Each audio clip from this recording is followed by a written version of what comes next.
செவ்வாய் கிரகத்திற்கு பயணம் செய்வதற்காக தேர்வு செய்யப்பட்ட 100 பேரில் கேரள மாநிலத்தைச் சேர்ந்த பெண் ஒருவரும் இடம்பெற்றுள்ளார். நெதர்லாந்தைச் சேர்ந்த தொண்டு நிறுவனம் செவ்வாய் கிரகத்தில் மனித காலனியை உருவாக்க திட்டமிட்டுள்ளது. இதற்காக உலகம் முழுவதிலிருந்தும் 100 பேரை தேர்வு செய்து இக்குடியிருப்பு காலனிக்கு அனுப்பும் முயற்சியில் ஈடுபட்டுள்ளது.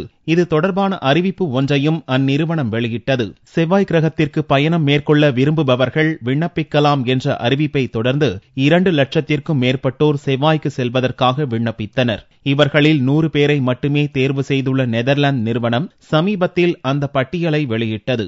50 ஆண்கள் 50 பெண்கள் கொண்ட அந்த பட்டியலில் இந்தியாவின் கேரள மாநிலத்தைச் சேர்ந்த ஸ்ரத்தா பிரசாத் என்ற 19 வயது பெண்ணும் இடம்பெற்றுள்ளார். இந்திய வம்சாவழியான புளோரிடா பல்கலைக்கழகத்தில் கணினி துறையைச் சேர்ந்த தரண்ஜித் சிங், துபாயில் வசிக்கும் ரித்திகா சிங் ஆகியோரின் பெயர்களும் இடம் பிடித்துள்ளன.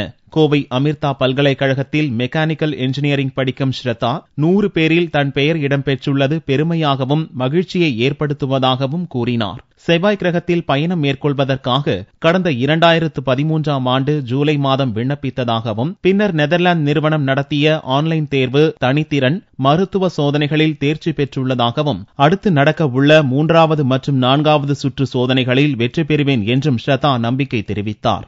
I applied for Mass 1 in July 2013.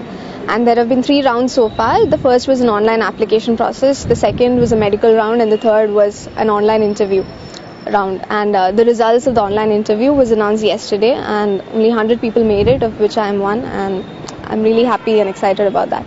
இதுவரை 100 பேர் தேர்வு செய்யப்பட்ட இந்த பட்டியலில் இருந்து முதற்கட்டமாக 4 பேர் மட்டுமே தேர்வு செய்யப்பட்டு வரும் 2024ஆம் ஆண்டு அவர்கள் செவ்வாய் கிரகத்திற்கு அனுப்பப்படுகின்றனர். செவ்வாய் கிரகத்தில் புதிய குடியிருப்பு காலனி உருவாக்கும் நோக்கத்தோடு செயல்படும் நெதர்லாந்து நிறுவனம் அடுத்தடுத்து நபர்களை தேர்வு செய்து அனுப்ப உள்ளது.